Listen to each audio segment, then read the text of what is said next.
जिस पार्टी का कार्यकर्ता ये आरोप लगाए कि हमारे विधायक पार्टी कार्यालय में नहीं आते हैं, वो व्यक्ति कितना क्षेत्र में घूमते होंगे, आप इससे अंदाजा लगा सकते हैं। यार जो है ये बेवजह सरकार को, पब्लिक को त्रस्त करने की एक योजना समझिए। के बारे में बोल रहा है बीजेपी का, आपका पिछलगुआ पार्टी बोलती है लोग, और बीजेपी के खिलाफ। नमस्कार, मैं हूं प्रभात। इस समय बिहार में चुनाव की आंच लग गई और तमाम राजनीतिक पार्टियां इस चुनाव की आंच पर विकास और अपने मुद्दों की रोटी सेक रहे हैं। इसी बीच में आज हम गोविंदपुर विधानसभा के बिशनपुर गांव में है और यहाँ पे एक जनसुराज का एक सभा चल रहा है। नीतीश कुमार है जी सर।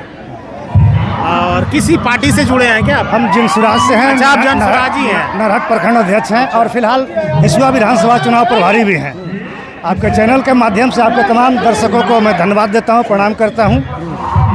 सर, सबसे पहले आपकी जो पार्टी 1 साल पुराना थी और जनसुराज को लेकर के बिहार के तमाम हिस्से में जा रहे हैं, क्या कुछ खास मुद्दा है जो औरों से अलग बनाती है? हमारी सबसे खास जो मुद्दा है वो पलायन को लेकर के है। मुझे नहीं लगता ये गांव जो बिशनपुर है, यहाँ से कोई एक भी ऐसा घर हो जहाँ से पलायन ना हुआ हो। कोई भी एक ऐसा घर ना हो जहाँ से पलायन ना हुआ हो। उस पलायन को कैसे कंट्रोल किया जाए, उस पलायन को कैसे कम किया जाए और यहीं लोगों को रोजगार मुहैया करा जाए, ये सबसे हमारी पार्टी की सबसे बड़ी प्राथमिकता है। क्या दारू चालू करके रोजगार मुहैया कराएंगे? देखिए, दारू चालू कराना ये एक अलग बात है। जो बंद है उससे क्या हासिल हुआ है? लोग अननेसेसरी जेल में हैं, गरीबों को जेल में डाला गया। क्या बेचने वाले जेल गए हैं? कितने लोग जेल गए हैं?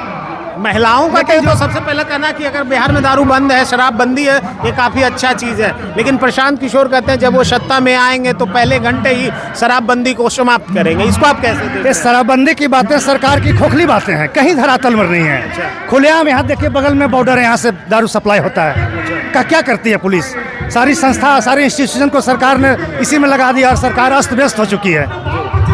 आप एक जो बात कर रहे हैं, पलायन की बात कर रहे हैं, शिक्षा की बात करें, तो प्रशांत की बात अगर करते हैं तो उस पर आरोप लगाया जाता है कि एक फुटकटवा की पार्टी है। देखिए, कोई भी राजनीतिक दल खड़ा होती है तो वो किसी न किसी का वोट काटेगा, यह सच्चाई है। इसमें क्या गलती है? आखिर ऊपर से तो वोट नहीं टपकेगा। हम तो किसी न किसी का वोट के पास जाएंगे और अपनी बातों को और अपनी समस्या को कहेंगे, तभी तो जन को जोड़ेंगे अपने पार्टी से। तो लोग जो भी कहें उससे क्या फर्क पड़ता? कोई फर्क नहीं पड़ता हमें। आप नरहट से हैं, गोविंदपुर ही विधानसभा शायद आपका पड़ता होगा या नहीं? हमारा हिसुआ पड़ता है। गोविंदपुर में आपको क्या लगता है जो तत्कालीन विधायक है मोहम्मद कामरान, ऐसी कौन सी गलती कर दिए या जो काम नहीं किए जिसके कारण जनसुराज यहाँ मोहम्मद कामरान के अगेंस्ट में अपनी पार्टी का दावेदारी रखेंगे प्रत्याशी को? क्या मुद्दा होगा कामरान? देखिए, शॉर्ट में इस बात का जवाब देते हैं 2 लाइन में कि जिस पार्टी का कार्यकर्ता ये आरोप लगाए कि हमारे विधायक पार्टी कार्यालय में नहीं आते हैं, वो व्यक्ति कितना क्षेत्र में घूमते होंगे, आप इससे अंदाजा लगा सकते हैं। आप इससे अंदाजा लगा लीजिए। मतलब आप आरजेडी का ही सवाल आरजेडी के जवाब पर तोल करके दे दिए? नहीं, ये हम नहीं कह रहे हैं। ये पार्टी के उनके कुछ कार्यकर्ताओं ने कहा है कि वो पार्टी कार्यालय नहीं आते हैं। तो क्षेत्र में कितना आते होंगे तो उनके कार्यकर्ता बता देंगे आपको। कामरान ने तो बोला कि मैंने पुल बनाया, सड़कें बनाई, स्कूल की बात है, अनुमंडल की बात है। वो एक सतत प्रक्रिया, उसके तहत कुछ ना कुछ काम चलती रहती है। आप देखेंगे तो क्या विकास हुआ है इस क्षेत्र में। गांव जब अभी हम आए हैं अंदर, जब हमारे प्रदेश अध्यक्ष महोदय आ रहे थे, उनके पीछे पीछे हम लोगों ने जब इस गांव के इस स्थल पर पहुंचे हैं तो ये स्थिति देख के तो नहीं लगता है कि उनके जो कार्यकर्ता आरोप लगाए हैं कि पार्टी ऑफिस नहीं है, तो सही बात है, वो क्षेत्र नहीं घूमते हैं। क्षेत्र नहीं घूमते, ये गलियाँ, ये सड़कें देख के तो यही महसूस हुआ हमें।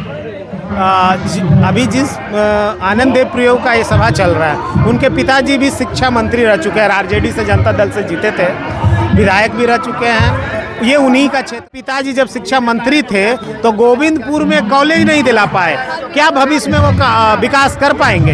देखिए, उस समय की परिस्थिति, उस समय की समस्या क्या थी, उसका आकलन करना होगा, तभी इस बात का जवाब दे पाइएगा, ले पाइए। हमारी तरफ से जो कैनोपी लगाई जा रही है परिवार लाभ कार्ड के लिए, ये कहती है कि 20,000 रुपये की रोजगार की मुहैया हम लोग सरकार में आने के बाद करेंगे। वो सीधे कहते हैं कि बैंकों को साफ ये निर्देश है कि राज्य का पैसा आपको राज्य में ही लोन में उपलब्ध कराना है, लेकिन इस राज्य का दुर्भाग्य है कि यहाँ 25% से भी कम बैंक लोन यहाँ के लोगों को देते हैं और यहाँ के बैंक यहाँ के पैसों को गुजरात और महाराष्ट्र में दे देते हैं, जिससे वहाँ इंडस्ट्री और संसाधन लगाए जाते हैं। इस चीज़ पर हम लोग नकेल कसेंगे। जब यहाँ की बैंक यहाँ के लोगों को लोन देगी तो जाहिर सी बात है यहाँ के लोग रोजगार करेंगे और उससे अपना आय निर्धारित करेंगे। मौजूदा समय में एक सवाल अभी जो खास करके चर्चा में बना हुआ है SIR पे, कांग्रेस विपक्ष के तमाम लोग बीजेपी पर और चुनाव पर हमलावर हैं, जनसुराज इसे कैसे देखती है? देखिए SIR जो है ये बेवजह सरकार को पब्लिक को त्रस्त करने की एक योजना समझिए। पब्लिक कैसे परेशान, जनसुराज भी ऐसा जनसुराज के विरोध में बोलती है। नहीं, SIR जो प्रक्रिया है उसमें जो नियम लगाए गए हैं वो कहीं न कहीं से उचित नहीं है। हमको तो लगता है कि जो लगाए वो भी अपने कागज तमाम उपलब्ध नहीं करा पाएंगे जो 11 क्राइटेरिया को रखा गया है। और SIR के जरिए जो ये भाजपा जो माहौल बनाती है कि बांग्लादेशी घुस जाएंगे, आज तक एक भी बांग्लादेशी मिला?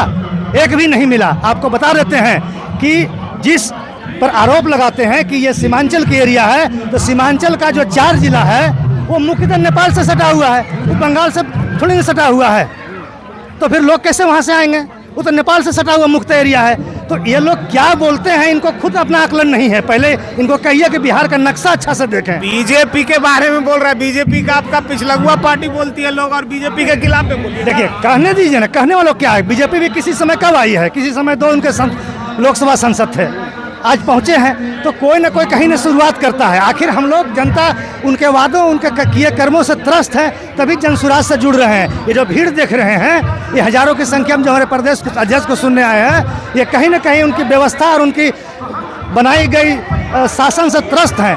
आप देखिए 2 दिन 3 दिन पहले क्या घटना घटी है। एक इंजीनियर के घर में सैकड़ों करोड़ रुपए जला दिए गए, फिर भी पैसा खत्म नहीं हुआ। सोच लीजिए, ये सिर्फ 2 मंत्री के कमीशन का बंटवारा में। एक मंत्री के यहाँ एक मंत्री का पैसा रखा हुआ था, दूसरे ने बोला हमारा कमीशन दो। जब उसने एग्री नहीं हुआ तो EOU का छापा पड़ गया। वो बेचारा इंजीनियर 5 घंटा घर बंद करके पूरे नोट को जला के नाली में बहा दिया, बाथरूम चौक कर गया। ये लेवल का भ्रष्टाचार बना रखा है इन लोगों ने। नीतीश कुमार मानसिक रूप से स्थिर नहीं है, उनका फायदा कुछ मंत्री उठाते हैं और इस राज्य को अंधेरे में ढकेल दिया इन लोगों ने मिलकर, ये भुंजा पार्टी वाले लोग। अच्छा, तो ये थे हमारे साथ जनसुराज के कुछ जनसुराजी, जिन्होंने साफ तौर पे बहुत अच्छी से बात कहा। उन्होंने कहा कि एक पार्टी मानसिक रूप से बीमार है तो दूसरा शारीरिक रूप से बीमार है। क्या कुछ सोच रखते हैं, कमेंट में अपनी प्रतिक्रिया रखें। तब तक के लिए नमस्कार, जय हिंद।